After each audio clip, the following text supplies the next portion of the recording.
In this episode of Tea Talks, you and I are going to challenge and quiz Darren on how to make the perfect YouTube ad. How many monthly viewers do you think YouTube has? It's got to be in the billions. There are 2 billion monthly users, 2 billion potential customers. You need to grab people's attention. The good thing is, you've got to do all of that in the first 5 seconds. There you go. The ads that people truly remember are the ones that connect with people on an emotional level. This is for all the people watching. You over there, and you there as well. Can't just do one thing and pray that it works well. Surely you can. You have to test, you have to iterate, you have to experiment. You're not trying to grab everyone's attention. You're trying to grab your target audience's attention.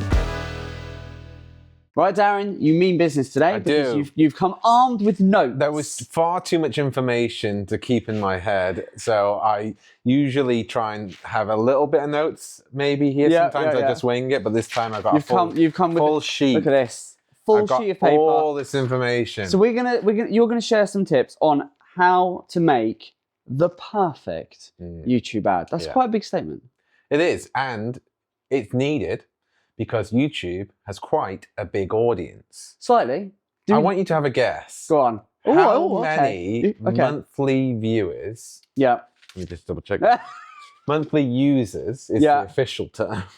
Do you think YouTube has? How many monthly? Oh, this is like a little segue into this is like a paid media mystery. I love it. Yeah. If you don't know what a paid media mystery is, you're missing out because that is on our podcast. There you go. Yes. Get a little check out Grow with Evergreen. Little Grow with Evergreen plug right at the off. Perfect. I have no idea. It's got to be in the billions. Yeah. It's got to be in the billions. Ask me again. How many monthly users does YouTube have? Oh my goodness me. 2 billion. It is actually, the official term is over 2 billion users. Have a word. There you go. See, look at that. That was actually a complete guess. There you go. know what you're talking about. I just thought there's about 7 billion people on the planet. Yeah. And I was just thinking, it's got to be up there. So there you go. And which is insane. Yeah. To think that there are 2 billion monthly users. Yeah. 2 billion potential customers. Wow. That'll do for anyone. Yeah. Yeah. Certainly our clients. Well, there you go. But if nothing else, that's a reason to do it. Well, it is also, just to throw a little step back, it is the second most used search engine because YouTube is a search engine. Yes, it is. It is. And that's a really good point. Google. There you go. Who owns YouTube? Who owns YouTube? Yeah. Anyway, they have a monopoly. Interesting. Yeah, exactly. And I mean, I can account to that because I'm the type of person who, and I somehow I don't think you're in this category, but who, if I'm given the choice of like a 45-minute episode of something, I'd be like, I don't know if I have the time or energy for that. Yeah. But a 2-hour YouTube video essay about an incredibly niche topic that I'm into, sign me up. Yeah, not so much. There's a bit more of you. I would go for the condensed one. Yeah, it's an interesting one. But anyway, back to the ads. Come on then. So how can we make the perfect YouTube So ad? there are a couple of things, and I think what's important to note is that some of the things I'm going to say for YouTube ads do also apply for other platforms as well. Mm-hmm. I might get into more specifics for YouTube with some of these topics as well, though. Okay. But with anything, it depends. It depends. Flash manager is going to come up. Go for it. Yeah, go on. There's going to be a few things. But the most important one, and the very first one you want to do, is you need to grab people's attention. You do. So first 5 seconds, you need to have something in there that is going to grab people's attention. Now, I think what's important to know is that you're not trying to grab everyone's attention.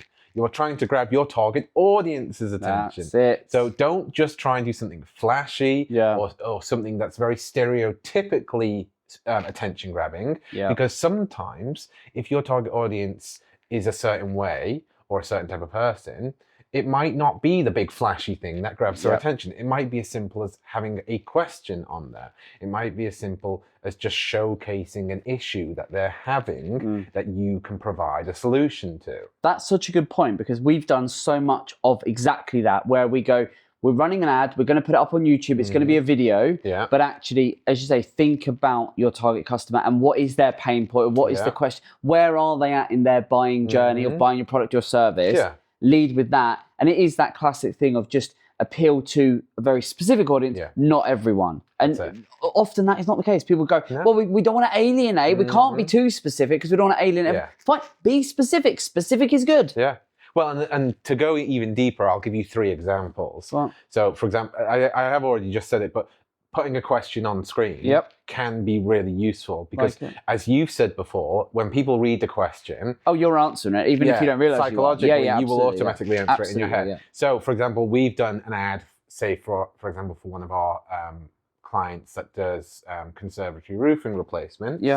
And one of the ads that we did starts with writing on screen, own a conservatory. Because if you don't, you're scrolling past it. You're not interested. Don't need to waste. But if you do, I do. What next? What? Yeah, exactly. That's why? It. It's that. And immediately, if you've got issues with your conservatory roof and you see that question, you're not only answering the question, you start to think about the problems you have. There you go. Beautiful. So it leads on to so many other things. The other one would be to showcase the problem, as I've said. But you don't have to do that with a question. You could just do it visually. So again, if we stay on the same topic, you could showcase someone sat in a dark, dreary conservatory with the sound of loud raindrops on the roof, and they're trying to like listen to something, but they're just not having it. Showcase the problem, because again, you can connect with the you'll viewer relate to it. That's me. You see yourself. That's me. I've had that problem. And then the final one is a bit of the opposite of that. Is rather than focusing on the problem, focus on the solution. And you showcase something that they wish they had. So you're showcasing a really nice conservatory roof replacement. It's really nice and cool or warm, depending on the time of year in there. And they're like, oh God, I've wanted that for ages. And the good thing is, you've got to do all of that in the first 5 seconds. There you go. Surely that's going to be easy. Easy. And that's why you need his magical help. There you go. But that's no mean. People are probably thinking that's a lot to do in the first few seconds. But that it genuinely is the art, isn't it? It's to try and encapsulate one of those scenarios in those first 3 or 4 seconds. So you can capture, yes, I can relate to that. That's me. I can picture myself. That's my pain point. That's what I need that. Doing that in those first few seconds, you've got them. Haven't you? And then you move on from there. It is. And then I think second to that, I think one of the other most important things for me, and I think it should be for a lot of people, is branding, consistent branding. And it's very easy to capture someone's attention, but if they don't remember who you are, they might go away from that and never come back. You pique their interest in the solution of the problem. So they go, I need a conservatory roof replacement. I can't remember who that company was. Exactly that. So I think it's really important that you don't just capture their attention, but you almost remain in their mind by the end of the ad as well. And you can do that with really consistent branding. So that's different, the right colors, the right fonts, the right logos, all of that. I mean, a good example of bad branding in my mind, I wonder if they'll come after me for this, but is I doubt it. Lidl and Aldi. Okay. Which is which? That's a good point.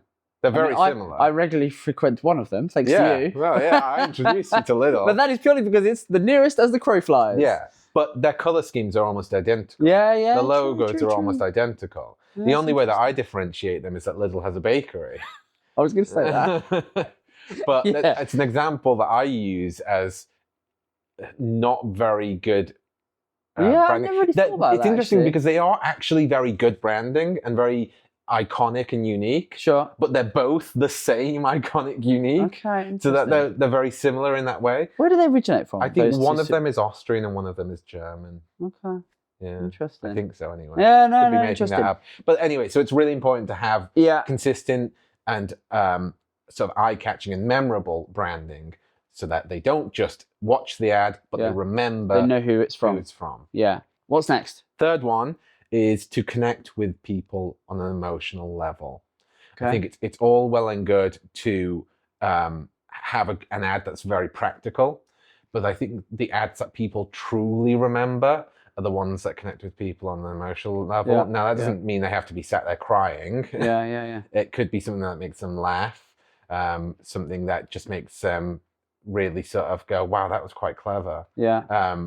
But I think... Like the reaction to our Christmas ad. Well, by the time this comes out, we'll be ancient history. Because this is going to come out in 2025, isn't it? Yeah. Oh, my days. Ages Happy New Year to everyone watching this. If it's January 25, unbelievable. Wow. Where do the years just go? I know. But yes, that made some people laugh and giggle. Yeah, and exactly. sort of and that's what ask we in the like comments, to do what's with... romance? Yeah, well, yeah. Amount of times I've responded to it's return on ads. I did think, do we need to put that in the video somewhere? But... I did. Yeah, the amount of people I've responded to, I'm like, oh man, this was a joke. I mean, I said it was an in-joke, but blimey, I'm like, all right, there you go. Before we go any further, if you're enjoying today's Tea Talk, you'll love our Grow with Evergreen podcast. Specifically created for home, garden, and lifestyle brands, it's a podcast dedicated to discussing paid media and marketing. Every episode, we're joined by a brand that wants to grow online. We delve into their business, dissect what they're doing, and define a digital growth strategy they can take and deploy into their business. And best of all, you get to listen or watch along, then take those learnings into your own business. Make sure you check it out on YouTube, Spotify, and Apple Podcasts. But for now, let's get back to today's Tea Talk.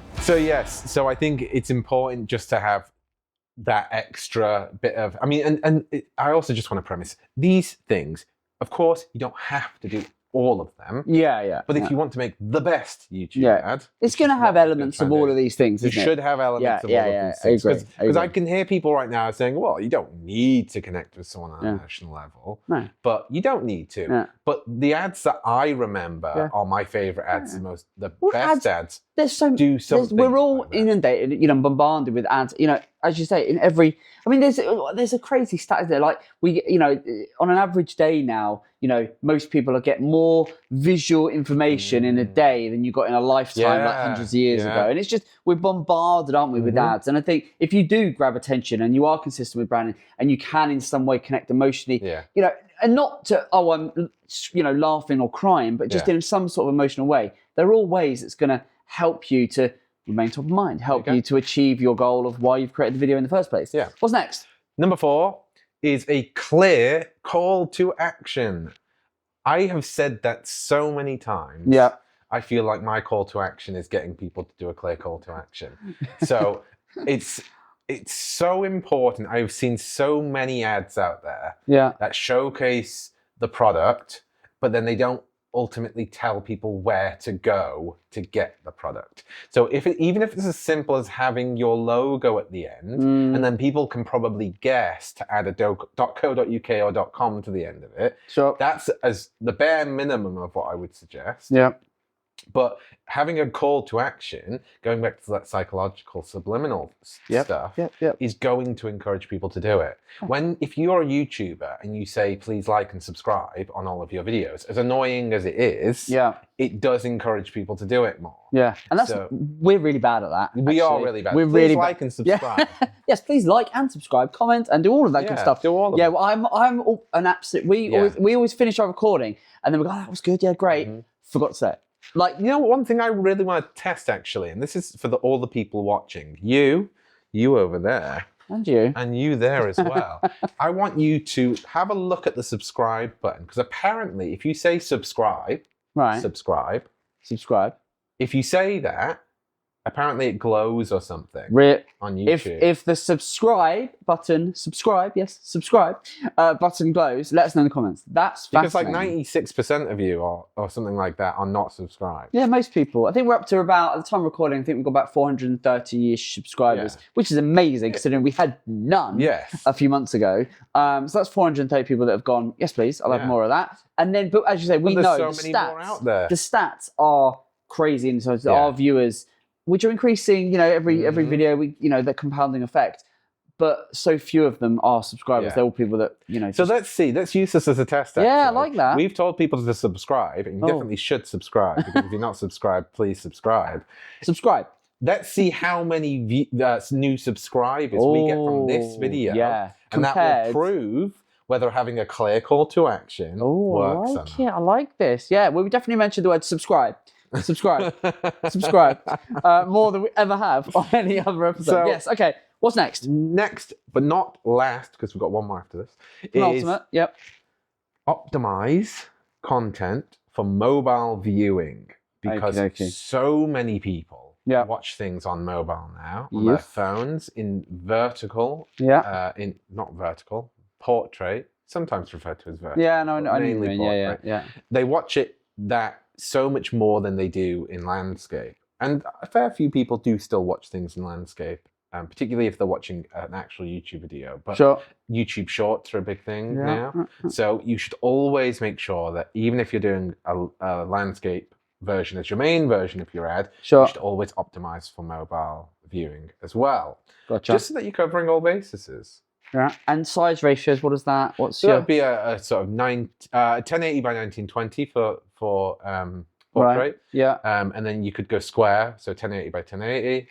And then depending on the platform, we are talking about YouTube, so it would be those, but depending on other platforms, you might want to do 1080 by 1350, which is 4:5 ratio. So with our stuff, what do you do? Do you do all of those? I don't do the last one I just said. Okay. Because we don't need to. Right, okay. So you will put this out as both of those two sizes? So this one would go out on, the full video is going to just be landscape. Sure. I wouldn't do the full video as a portrait. Right. But the trailer would be portrait. Okay. And because that's going to go up on YouTube Shorts and LinkedIn and all of that stuff. Instagram and TikTok. Fine. Facebook. Yeah. And then any cut downs that we do would also be in a ratio as well. Makes sense. Yeah. And last one. Come on, hit me with it. You can't just do one thing and pray that it works well. Surely you can. You'd be surprised.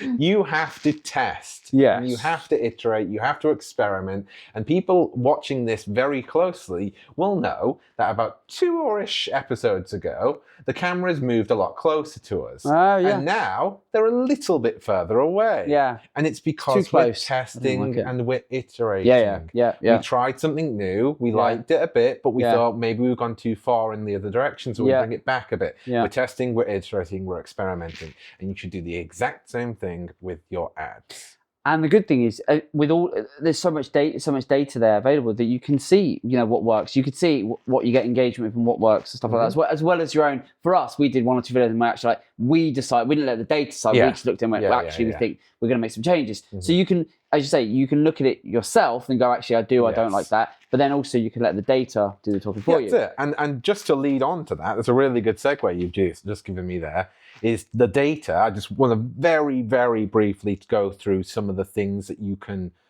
do in terms of targeting on YouTube, which I thought was really interesting. I basically grabbed a whole list from YouTube and just wanted to run through. So basically you can target audience by the following: demographics, topics, customer match, which is things like using the data if they've shown an interest in your company. Sure. Similar audiences. Yep. Video remarketing, so if they've interacted with your ads in the past.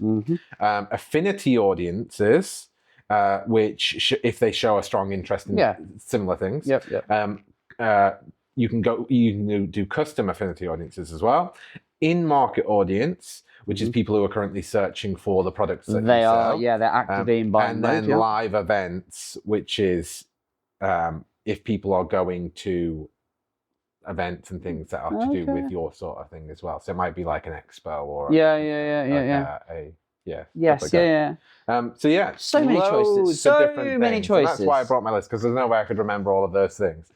There is a lot there. Do you know what? I've quite enjoyed that. I've learned a few things there. I think there's some little things that people can take away and think about to make the perfect ad. But you've got to experiment. You've got to have a call to action. If you can emotionally connect, I think you're going to do well. And I think the biggest thing that we have done and us to continue to do is, with all of our ads, be very mindful of who is the target customer.